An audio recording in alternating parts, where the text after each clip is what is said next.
আরবি দশম হিজরি সনে বিজয় হজ অনুষ্ঠিত হয়। দশম হিজরির জিলহজ মাসের ৯ তারিখ আরাফার ময়দানে প্রায় ১,৫০,০০০ সাহাবীর সামনে নবী সাল্লাল্লাহু আলাইহি সাল্লাম যে বক্তব্য পেশ করেন তা বিদায় হজের ঐতিহাসিক ভাষণ হিসেবে পরিচিত। নিম্নে বিদায় হজের ভাষণ তুলে ধরা হলো। হে জনতা, আমার কথাগুলো গভীর মনোযোগ দিয়ে শোনো। আমি জানি না এবারের পর তোমাদের সঙ্গে এই জায়গায় আবার একত্রিত হতে পারবো কিনা। হে মানব মণ্ডলী, স্মরণ রাখো তোমাদের আল্লাহ এক, তার কোনো শরিক নেই। তোমাদের আদিপিতা একজন। অনারবের উপর আরবদের কোনো শ্রেষ্ঠত্ব নেই, তদ্রূপ সাদার উপর কালোর কোনো প্রাধান্য নেই। আল্লাহর ভীতি শুধু শ্রেষ্ঠত্ব মর্যাদার মানদণ্ড। তোমাদের পরস্পরের রক্ত ও ধন সম্পদ আজকের দিন, এ মাস ও শহরের মতো পবিত্র। শোনো, জাহিলিয়াতের সব কিছু আমার পদতলে পিষ্ট করা হয়েছে। জাহিলিয়াতের রক্তের দাবি রহিত করা হলো।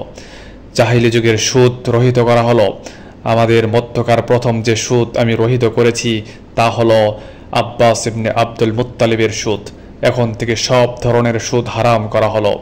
স্ত্রীদের ব্যাপারে আল্লাহকে ভয় করো, কেননা আল্লাহ আমানত স্বরূপ তাদেরকে গ্রহণ করেছ এবং আল্লাহ কালেমার মাধ্যমে হালাল করা হয়েছে। তাদের উপর তোমাদের অধিকার রয়েছে যে তারা তোমাদের বিছানায় এমন কাউকে স্থান দেবে না যাদের তোমরা পছন্দ করো না। তারা এরূপ করলে প্রহার করতে পারো, তবে কঠোর প্রহার করবে না।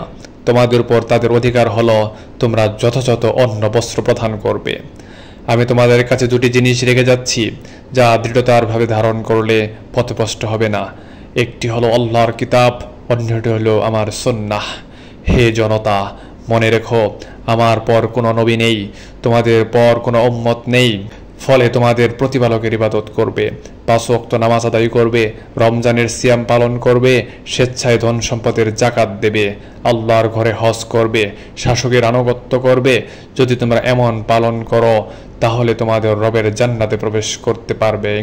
হে মানব মণ্ডলী, পিতার অপরাধে পুত্র দায়ী হবে না, পুত্রের অপরাধে কোনো পিতা দায়ী হবে না। তোমাদের সঙ্গে আমার সম্পর্কের প্রসঙ্গে জিজ্ঞেস করা হবে, তোমরা তখন কি বলবে? সাহাবায়ে কেরাম উত্তর করলেন, আমরা সাক্ষ্য দিব যে আপনি দ্বীনের দাওয়াত দিয়েছেন, আল্লাহর বাণী পৌঁছে দিয়েছেন, আপনার উপর ন্যস্ত দায়িত্ব পালন করেছেন।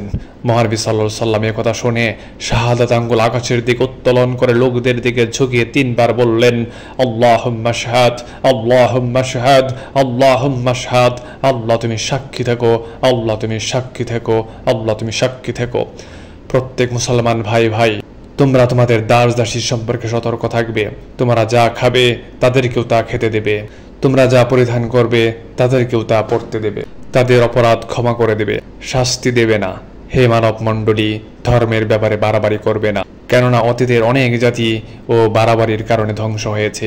উপস্থিত ব্যক্তিদের দায়িত্ব হবে আমার এই কথাগুলো অনুপস্থিত লোকদের কাছে পৌঁছে দেওয়া।